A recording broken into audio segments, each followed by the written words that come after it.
Hi folks, and welcome back to another fly tying tutorial. What you see in the vise is an emerging March brown. So without further ado, let's get into it.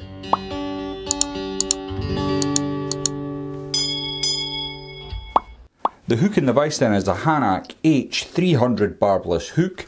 This one's at size 12 and it's on a medium wire and it's finished in black nickel. Now the thread I'm going to be using is from Semperfli. It's the Nano silk. It's at 12/0 or 50 denier, and as you can see it's a black Nano silk. First thing I'm going to do, as always, is get a little bit of super glue onto the shank of the hook, just a dot, and I will use my thread to spread that super glue along the shank. And what I want to do is just get started like so, and I can come in and remove my rat's tail. Now there's a couple of ways of tying this fly, and what I'm going to show you today is the much simpler way of tying it. The original, which I've had in my box for a long time, is using stripped peacock herl, and that can be a little bit challenging to get right, so I've got a little get around for that. What I'm going to do though is tie in some Semperfli crystal flash in pearl, and I've got a strand here I've already been working with. Now the key to this fly is having all your materials ready. Now you can see how thin this is compared to the shank of the hook, and what this is going to be is it's going to represent the shuck of the fly. So all I'm doing is I want 3 strands in the tail, and I'm just folding it so I get that 3, and then just off camera here I'm going to snip away the ends. I want to catch the strands in where I let my thread off, and then using the strands I want to keep it on the top of the shank of the hook, which is easy to do. Just a little bit of pressure exerted from your left hand will keep that crystal flash on the top of the shank, which is where you want it. You don't want it rotating around the shank. And I'm going to take it right down to the bend of the hook, and at this point I'm going to trim it, and what I want is about 1.5 centimeters, and that's me got my shucking, and that works really well in the water. You can use other things, some people use Overwing. It's up to you, but I like this. I think it really works well. Now at this point, if you wanted to tie it as I used to tie it, you would use some stripped peacock herl and tie it in, but I found a much simpler way of doing that, and what I'm doing is using some Semperfli Floss, and this one's Claret. And although it doesn't give you the exact same effect, it does give you something very, very close, and I think the difference is probably negligible. And the difference in tying the fly, it's much quicker to do this. So I've just trapped in what's going to be my rib, and I'm going to bring that down to the bottom. Now the key to this fly really is getting all your materials prepared. So I've already got some of this natural grey squirrel dub. It's from Troutline, out of the bag, and what I want to do is just dub that on to my thread. Not too hard, harder nearer the body, and then as I'm dubbing down I'm making it less so, because I do want it to be able to be pulled out a little bit with my Velcro brush. So I'm just going to come round now and wind that onto the body. If you get a little taper in, all the better. If not, don't be overly worried about it. So I've brought that up to there, and then the next thing, pulling your floss tight. You don't want it spreading out too much. You can start bringing it up the body. Now, as you can imagine, you would be doing the same with a stripped peacock herl. You wouldn't be able to put this kind of pressure onto it. It can be quite a challenge to do, and what I always do, if you are going to use the stripped peacock herl and you do get a slightly different effect, is always add a touch of super glue to the quill before you bring it over. It just makes the fly last that little bit longer. But the floss, I've been doing this for a couple of years now as well, and it doesn't seem to affect its effectiveness on the water. Now before I go on,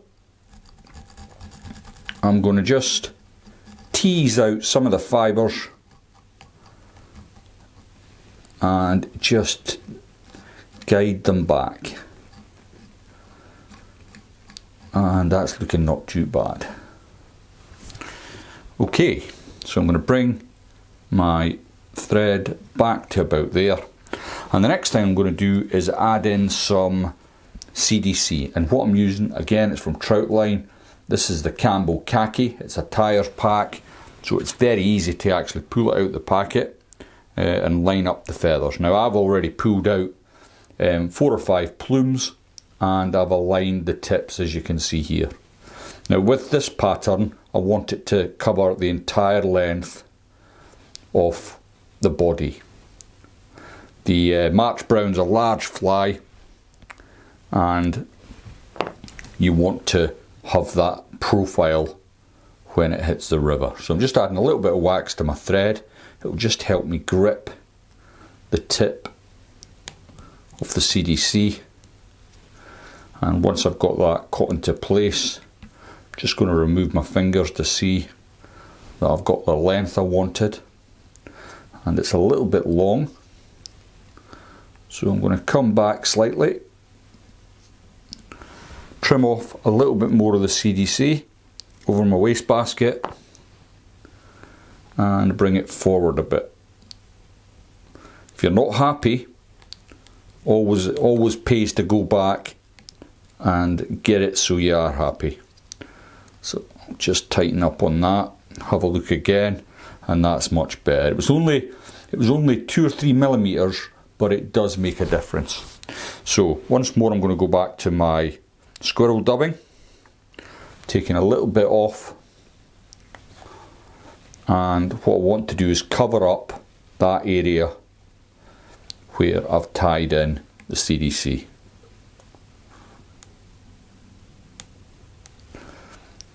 And that's looking good. It's a really effective fly, and last week when I was on the TAF with Terry, you might have seen the video. If you haven't, it's worth checking out.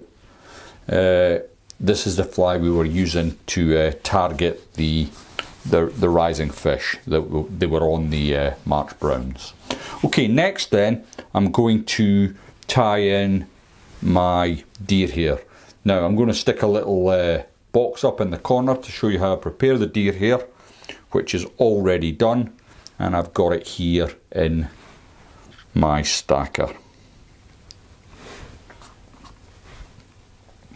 So grab it by the tips, and what I want to do again is show it up to the fly, and I want it to come in line more or less with my CDC here. So I'll grab it here, and then over my waste bin I'm going to just remove the excess material. Now I've got it pinched in with my left hand, and before I dress it up to the hook, I want to just add a little bit of wax. Really does help with Deerhair. I know a lot of people have problems tying with Deerhair, but it is just simply a case of practicing. So a pinch and loop over the top. As you see, when I bring down the tension on my thread, it is splaying out the Deerhair. So I'm going to come round once more, and then I'm going to come through all my cut ends. And once I'm content that I'm starting to catch that in, I can start to put down more pressure onto the Deerhair, keeping a hold of the wing with my thumb and forefinger of my left hand. It just stops it being unruly. Now I'm just going to tidy this up at the front a little and let go. Now as you can see, the Deerhair's got a tendency to plough up, or not plough up, push up. And the way you can make that lie a little flatter is grab your Deerhair and simply ease it forward, and you're breaking it slightly, but that'll encourage it to lie a little flatter. Now it's quite a heavy wing this, but what that allows is for you to fish this in fairly fast water in confidence that it's going to stay on the surface where it belongs. So next then, while I've been yabbering on, my Nano silk would have had time to flatten out. If you're in a hurry, simply give it a twist anti-clockwise and it will flatten out for you. Now, prior to starting the video, I've already got some of my pine squirrel, exactly what I used for the body, and I've got it in this Marc Petitjean clip. Now, over the years, I got this as a present off my wife, and I thought, ooh, that was an expensive present. And I've tried every other clip there is. There is nothing better than this, and this one's a bit battered, and I think I'm going to bite the bullet and buy a new set because they are simply the best available to use. I've tried the Bulldog clips, I've tried all the other ones, but for my money, the Petitjean clip, as expensive as it is definitely worth the cash. So I'm just using my dubbing needle to split my thread here, and I'm going to insert my clip. I can put that to the side, and then I can simply spin up my bobbin, just to tighten that all up, trap it all into place, and then I can simply come in with my fingers. Don't want hardly any bulk on this fly's head. I don't want it getting sodden and helping to drag the fly under, so I'm really pulling out quite a lot of the dubbing. It can go back in the packet for another day. And then I'm going to come in with my fingers to get my wing out the way, come all the way up to where I finished at the wing, and then start bringing round my dubbed thread.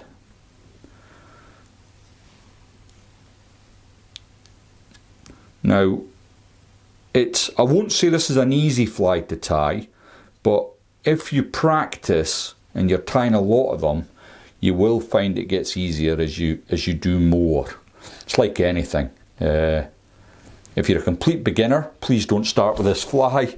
There's other flies on the channel that will be much easier to tie. Okay, I'm going to finish up now by adding a touch of super glue onto my thread, and all this does is it will save me going in afterwards and trying to finish the head, which is very, very small on this fly. I want the head to be that dubbed.